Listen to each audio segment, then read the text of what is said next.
बिस्मिल्लाहिर्रहमानिर्रहीम। अस्सलाम वालेकुम। मेरी आप सभी से जो है कि एक मरतबा दुरूद इब्राहिमी पढ़ लीजिएगा। बिस्मिल्लाहिर्रहमानिर्रहीम।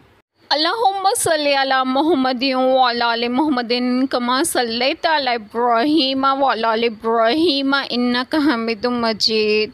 अल्लाहुम्मा बारिक अला मुहम्मदिन व अला आलि मुहम्मदिन कमा बारकता अला इब्राहीम व अला आलि इब्राहीम इन्नका हमीदुम मजीद। बिस्मिल्लाहिर्रहमानिर्रहीम।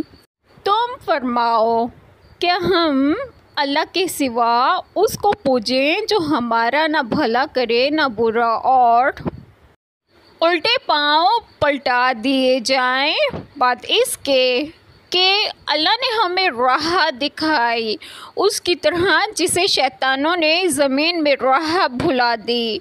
हैरान है उसके रफ़ीक उसे राह की तरफ बुला रहे हैं कि इधर आ। तुम फरमाओ कि अल्लाह ही की हदायत है और हमें हुक्म है कि हम उसके लिए गर्दन रख दें जो रब है सारे जहान का, और ये कि नमाज कायम रखो और उससे डरो, और वही है जिसकी तरफ तुम्हें उठना है।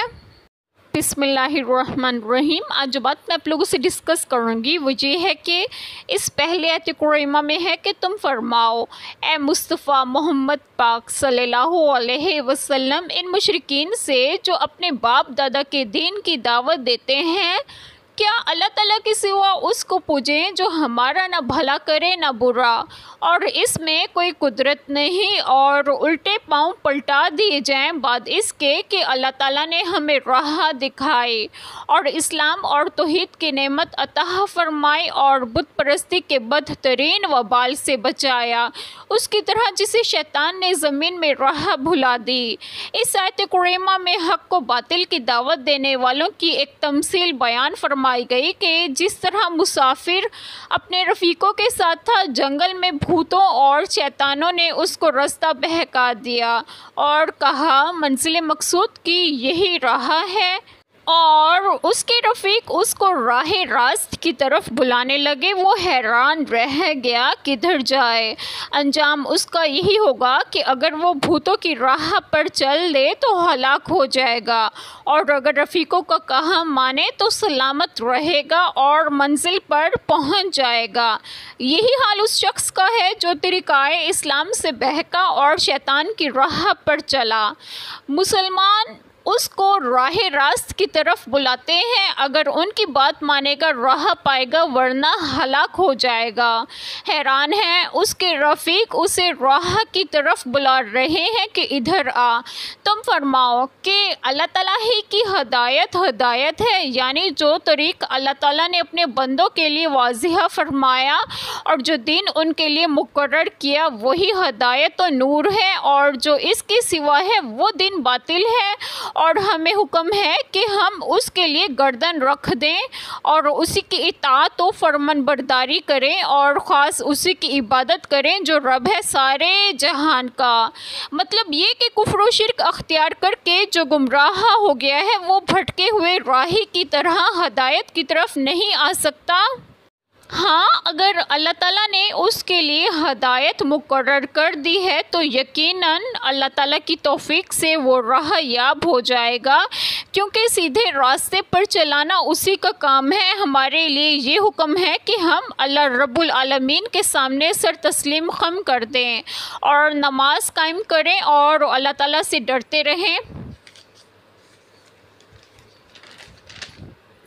इस यकीन के साथ कि क़यामत के दिन सबको उसी के सामने जमा होना है, और इससे अगली आयत कुरैमा में है कि और ये कि नमाज कायम रखो और उससे डरो और वही है जिसकी तरफ तुम्हें उठना है।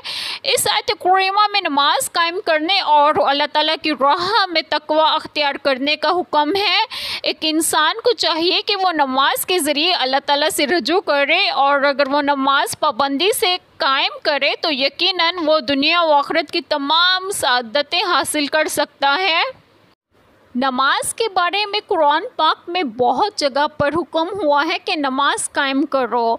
नमाज मिट्टी के इंसान को सोना बना देती है, इससे इंसान अल्लाह ताला के करीब रहता है। जितना हो सके नमाज की पाबंदी करें और तकवा अख्तियार करें। बेशक अल्लाह ताला नमाज अदा करने वालों और तकवा अख्तियार करने वालों को पसंद करते हैं, और उससे डरो, वही है जिसकी तरफ तुम्हें उठना है और वही तो है जिसकी बारगाह में तुम जमा किए जाओगे। इंसान को इस बात का अकीदा होना चाहिए कि वो अल्लाह ताला के सामने रोज़े क़यामत ज़रूर जमा होगा। एक छोटी सी दुआ जो मैं ज़रूर करूँगी कि अल्लाह ताला हम सब के तमाम गुनाहों को माफ़ फरमाए और हमें सिरात मुस्तकीम की राह पर गामज़न करे, और आप सब की तमाम जायज़ दुआएं कबूल फरमाएँ, और जो लोग बे औलाद हैं उन्हें एक और सालिहीन औलाद अता फरमाएँ, और जो लोग बीमार हैं उन्हें भी सेहत और तंदुरुस्तगी अता फरमाएँ, और आप सबको आपके घरों में खुश खुर्रम रखें और सेहत और तंदुरुस्तगी भी दें। आमीन। जज़ाकल्लाह खैर।